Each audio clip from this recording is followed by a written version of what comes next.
يا امارات عاملين ايه؟ النهارده هنعمل الكشري. اول حاجه حمرنا الشعريه لحد ما اخدت لون. تاني حاجه دلوقتي هننزل عليها بالرز. ودلوقتي رجعت لكم بعد ما نزلنا عليها الرز وهنبدا نقلبها واحده واحده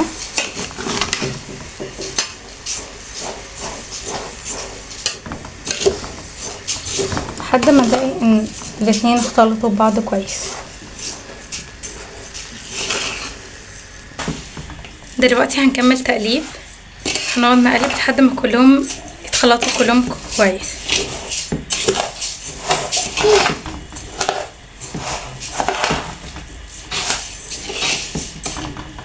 بعد كده دلوقتي هنبدأ نجيب المية ونحط على قد مقدار اللي هنقول عليه. دلوقتي رجعت لكم تاني بعد ما حطينا المية والملح والسمنة.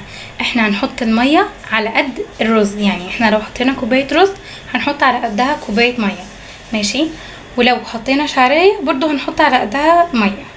حلو، دي حاجة. تاني حاجة احنا هنقدر ان لو المية قليلة بعد كده واحنا بنسويه هنحط مية تاني عادي على حسب ما احنا نشوف ان هو هيحتاج. لو احنا حسينا ان هو كتير المية بتاعته كتيرة هنحط عيش على الوش ونسيبه شوية كده اهوت لحد ما البخار يبقى في الحلة كده، كأن الحلة بتستوي بالبخار شوية. وهنروح شايلين العيش. بعد ما نخلص هيطلع زي ما هو مفلفل ولا كأن اي حاجة حصلت. دلوقتي بقى هننتقل لتاني مرحلة وهنروح نحط المكرونة على النار. ودلوقتي انا كنت غليت المية وحطيت فيها المكرونة.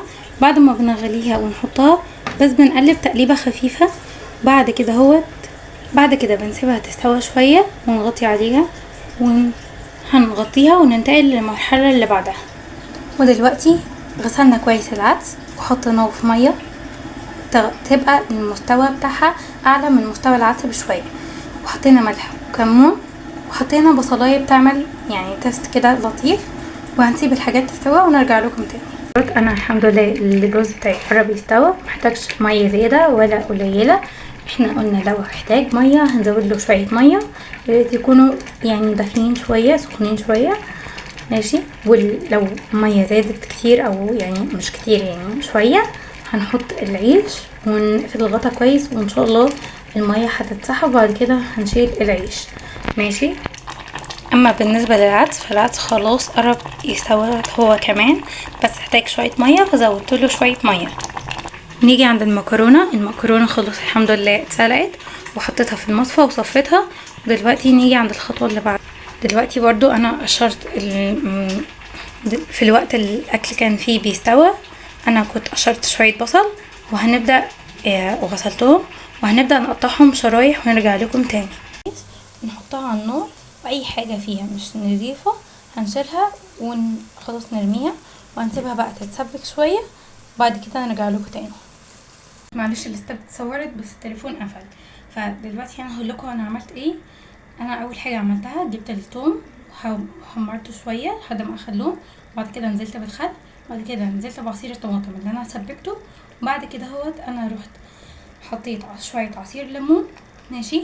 عشان احنا قلنا ان احنا هنعمل الاتنين في واحد، الدقه مع الصلصه بيدوا تيست اجمد كده وبتبقى طعمها احلى بكتير، ماشي؟ وبعد كده حطينا البهارات اللي هي عباره عن انا حطيت شطه وملح وشويه مرقه صغننه يعني مش كتير، بس ان هي برضو تدي تيست اعلى برضو تبقى طعمها احلى. وكده احنا خلاص مبقلناش الا ان احنا ان هو نبدا نغرف الكشري نظبطه بس وهنرجع له تاني.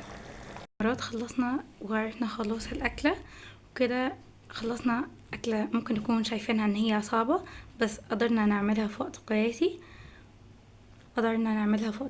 واتمنى اعرف رايكم في الكومنتس واقترحوا عليا ممكن اعمل ايه المره الجايه.